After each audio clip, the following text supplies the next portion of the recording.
Bună, dragii mei, bine ați venit la previziunile pentru energia lunii aprilie. Acestea se aplică pentru toți cei care au ascendentul, soarele și luna în berbec. Încep în prima parte prin a descrie tranzitele astrologice și apoi vedem împreună ce ne spune energia prin cărțile de oracol, prin cele de tarot, dar și prin talismane.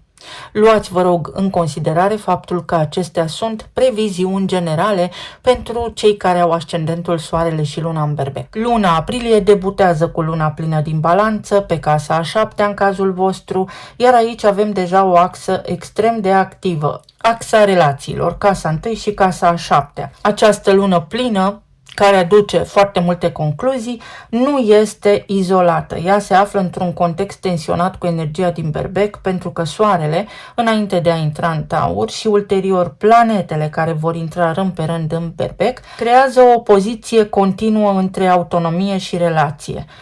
Practic, poate fi un conflict activ între dorința de independență și nevoia de echilibru. Vei vedea exact unde nu mai poți continua în același mod și unde preferi să rămână lucrurile neschimbate. În concluzie, este o lună extrem de importantă pe zona relațiilor pentru voi, relații conștiente unul la unul cu ceilalți, care pot fi parteneri de afaceri, clienți, prieteni foarte buni sau partenerul de viață. Ceva se schimbă, atenția ta va fi puternic orientată către această direcție. Este o concluzie trasă după ultimele 6 luni. Când Marte, guvernatorul vostru, intră în berbec pe zona casei întâi, el nu vine singur energetic, ceea ce creează un flux între identitate, emoție și exprimare. Asta înseamnă că acțiunile tale nu sunt doar impulsive, ci alimentate de o nevoie reală, de o nevoie emoțională, de a te exprima autentic, de a spune ce ai pe suflet, de a fi auzit, văzut. În același timp, Marte începe să pregătească o dinamică cu Pluton din Vărsător, care este în casa 11-a, iar asta creează o mică tensiune latentă între cine ești tu și direcția colectivă sau grupurile din care faci parte. S-ar putea să ai așa o senzație că nu te regăsești. Este începutul unei repoziționări între tine și mediul social, între tine și anturajul tău, între varianta ta de acum și viitorul tău. Intră și Mercur în berbec și sigur că se întâlnește cu Marte, ceea ce amplifică foarte mult viteza mentală, pentru că Mercur ne spune comunicare, inteligență, modul în care vorbim, modul în care comunicăm. Aici apare un aspect clasic de tip minte și acțiune, care poate duce la decizii rapide, dar și la reacții verbale impulsive. Să fiți atenți. În același timp, Mercur formează și el un aspect favorabil cu Jupiter din Rac, care este în casa a 4-a, ceea ce aduce o punte între gândire și emoție. Practic, aveți capacitatea de a vă exprima adevărul, dar dintr-un loc care are și rădăcină emoțională și justificare, nu doar reacție. Poate sunt lucruri care vă nemulțumesc în casă, în familie, chestiuni pe care nu le-ați rezolvat din trecut și acum vi se prezintă șansa. Apoi se produce evenimentul de lună nouă din berbec pe casa 1. Într-un context mult mai complex decât pare, este cea mai importantă lună nouă a anului pentru voi, iar ea se formează în apropierea lui Mercur și sub influența directă a lui Marte, ceea ce o face o lună nouă extrem de activă, nu pasivă. În același timp, această lună nouă va primi influență și de la Pluton din Vărsător, din zona casei a 11-a. Casa 11-a spune aspirații înalte, grup de prieteni, anturaj, rețele mari de oameni, idealuri și viitor. Asta înseamnă că schimbarea identitară nu este superficială, ci profund transformatoare cu impact pe termen lung asupra direcției voastre în viață și a cercurilor în care vă mișcați, în care vă aflați. Pot apărea fel și fel de situații care vă pun acum pe gânduri și care vă împing să luați niște decizii majore, dacă vreți să mai fiți ca până acum sau dacă vreți să vă schimbați viața, pentru că este un moment extrem de benefic. Este o lună foarte importantă pentru voi, dar este o lună care la nivel colectiv ne și presează, ne și testează. Când soarele își începe tranzitul prin Taur, activează casa a doua și începe să formeze un dialog cu Pluton din Vărsător. Asta consolidează ideea că ceea ce construiți financiar sau valoric are potențial de transformare profundă. În același timp, soarele începe să se apropie și de o dinamică cu Uranus, care urmează să intre în curând în Gemeni, ceea ce creează o tensiune între stabilitate și schimbare. Poate voi vreți siguranță, dar viața vă împinge să inovați, să faceți anumite lucruri diferit, să vă schimbați mentalitatea, pentru că aveți mult mai multe oportunități de acum înainte de a câștiga bani dacă sunteți flexibili, inventivi, creativi.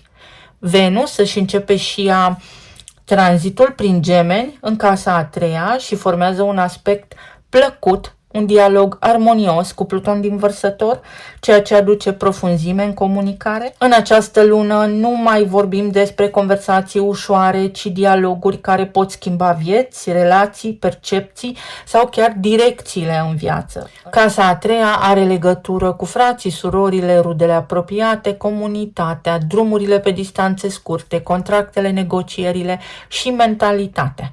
Iar Venus este zeița iubirii, care vine în această lună ca un facilitator, ca un susținător pentru tot ceea ce aveți de făcut în relația voastră cu frații, surorile și așa mai departe, cu întreaga temă a casei a treia, dar care vă deschide și niște uși, niște oportunități de acumulare de noi informații pentru un viitor mai sigur și mai stabil. Apoi, cel mai important tranzit din această perioadă este cel al lui Uranus, care intră în Gemeni, un tranzit generațional, activează și el casa a treia. Uranus va forma un aspect benefic cu Saturn, care este în Berbec pe casa întâi, iar acest lucru este extrem de rar și de valoros.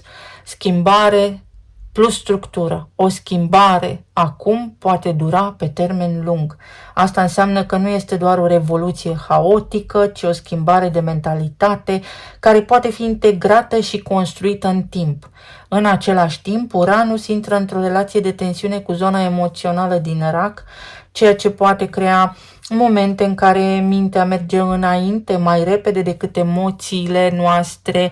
Asta înseamnă că putem acționa mai repede decât simțim sau putem lua niște decizii destul de pripite și este bine să verificăm dacă este bine să facem acest lucru sau nu. Privind toate aceste aspecte împreună, devine foarte clar că aprilie este o lună nu doar cu începuturi, ci o lună de aliniere pe diferite planuri, mental, emoțional, relațional, dar și material. Conjuncțiile din Berbec din casa întâi sau steliumul din Berbec din casa întâi, pentru că avem Marte, Mercur, Saturn, Neptun acolo și Chiron, vă dau curajul să acționați. Nu doar ne schimbăm așa de dragul schimbării, ci și înțelegem de ce, pentru ce și în ce direcție mentală, în ce direcție mergem în această viață. Da, este o lună de cotitură, mai ales pentru voi. Pentru toată lumea, dar pentru voi ca identitate înseamnă o nouă viață, o nouă versiune de-a voastră, care are impact și pe viitor, și la nivel financiar, și în casă, și în familie, dar și în relații. Uite Taurul, când soarele intră în Taur, sau când Uranus părăsește Taurul, modul în care îți câștigi banii. Este important ca de acum înainte, prin energia lui Uranus din Gemeni, pentru următorii 7 ani, să te actualizezi cu informațiile, să acumulezi noi informații, să te înscrii la cursuri, să investești în tine, pentru a putea susține un viitor sau în viitor tot ceea ce îți dorești tu. Energie stabilă, energie care te ajută să stabilizezi lucrurile în viața ta. Mercur care intră și el în Berbec, îți dă puterea cuvântului și ecou. Ceea ce spui se poate împlini sau ceea ce spui poate fi relevant și important în viețile celorlalți. Ai puterea cuvântului sau să fii atent în tot ceea ce spui în relația ta cu banii. Sau tot ceea ce spui în această lună, mai ales în ceea ce îi privește pe ceilalți. Creierul nostru nu știe că noi vorbim despre ceilalți. nici dacă îi lăudăm, nici dacă îi criticăm. Avem o căruță, o călătorie, fie ea de natură mentală sau fizică. Se deschid niște noi drumuri. Poate fi pentru unii dintre voi o schimbare de loc de muncă, o schimbare de locuință sau poate să fie un început extrem de stabil. Bucurie, celebrare și voie bună. Este o lună care, așa cum am spus, va presa pe toată lumea să ia hotărâri, dar este și o lună extrem de benefică în care dacă ai curaj și ești lucid și ți asumi ceea ce spui și ce faci, este ca și când îți sigilezi viitorul. Să vedem pe zona de relații, plan material și emoțional, ce ne spune și energia din cărțile de tarot.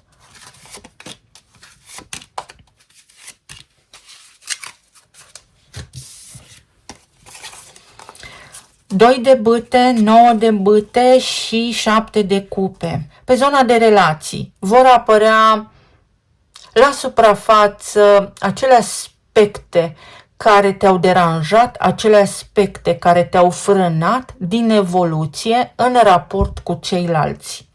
Este o lună, uite, în care să îți dai seama ce loc ai în viața celorlalți, ce loc ocupi în viața celorlalți și ce loc ocupă oamenii cu care interacționezi tu conștient în relație 1 la 1 în viața ta.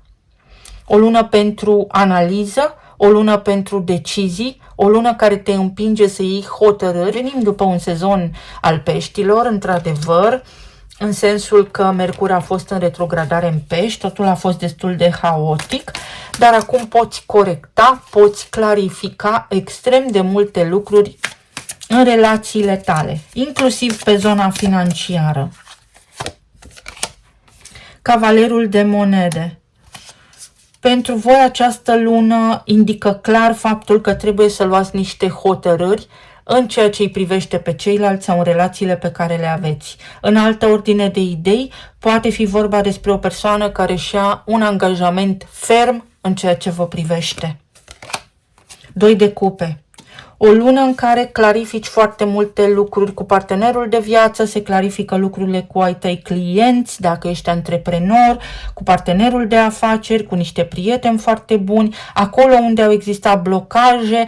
Acum toate se deblochează, dar atenție la suprastimulare mentală, pentru că vă intră Uranus în Gemeni pe zona casei a treia. Asta indică foarte multe conversații, foarte multă activitate mentală, posibil și niște gânduri haotice și un sistem nervos care poate fi ușor dezechilibrat.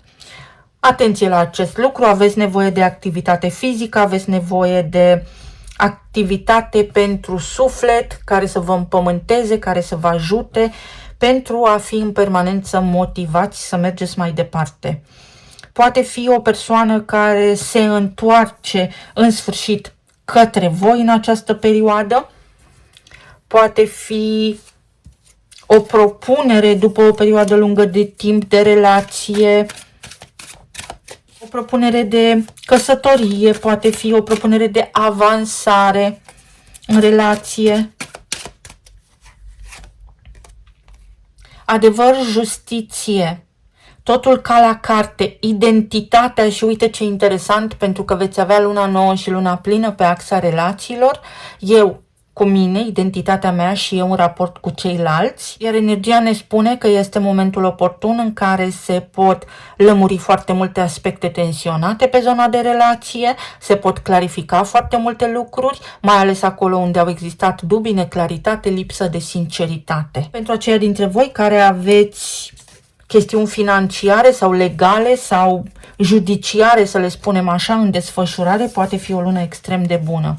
La nivel de plan financiar, Este o perioadă în care vezi drumul, vezi calea, ți se prezintă sau apare o oportunitate și vei ști către ce să te îndrepți.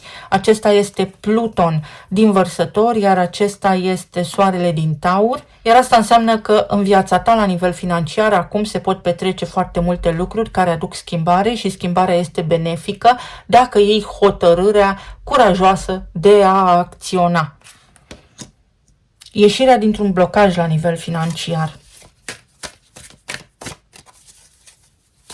Pot fi ceva schimbări de personal la locul de muncă, Cavalerul de Spade, cursuri noi sau discuții noi, conversații noi, informații care te ajută să acționezi, 9 de bâte, atenție așa cum am spus la epuizare și Steaua, Pluton din Vărsător, foarte interesant. Dacă ai obosit la nivel financiar să te lupți cu grijile zilei de mâine, vezi că poți face niște schimbări care în viitor îți pot aduce foarte, foarte mult bine, foarte multe oportunități, un venit mai stabil sau venituri pasive, mai multe venituri, mai multe căi de a încasa bani, de a face bani. La nivel de plan emoțional, o lună în care spui cu sinceritate oamenilor din jurul tău ceea ce nu te face fericit sau ar trebui să le spui celor din jurul tău unde întrec măsura. Pentru că cineva întrece măsura și aceasta este o lună în care tu spui stop sau cineva spune stop. O lună în care se clarifică cu sinceritate foarte multe lucruri care te apă sau sufletește, dar este cu rezultat favorabil. Ce te-a dezechilibrat emoțional? Cariera. Se pot lămuri foarte multe lucruri pe zona financiară sau îți găsești drumul, menirea. La nivel medical sau pe zona medicală, epuizarea și atenție la picioare, la sistemul osos. Pentru că amânați ceva. Aveți grijă, nu mai amânați ceva. S-ar putea să amânați unei dintre voi o intervenție chirurgicală. Vedeți ce puteți face în acest sens, tocmai pentru că nu aveți timp, nu vă puteți lua concediu de la locul de muncă, însă cu cât amânați mai mult, cu atât mai greu posibil să vă fie ulterior. Talismanele.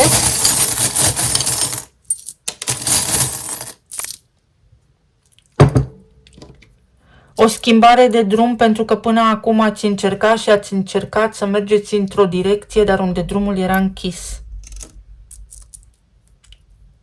Avem luna și retrogradarea.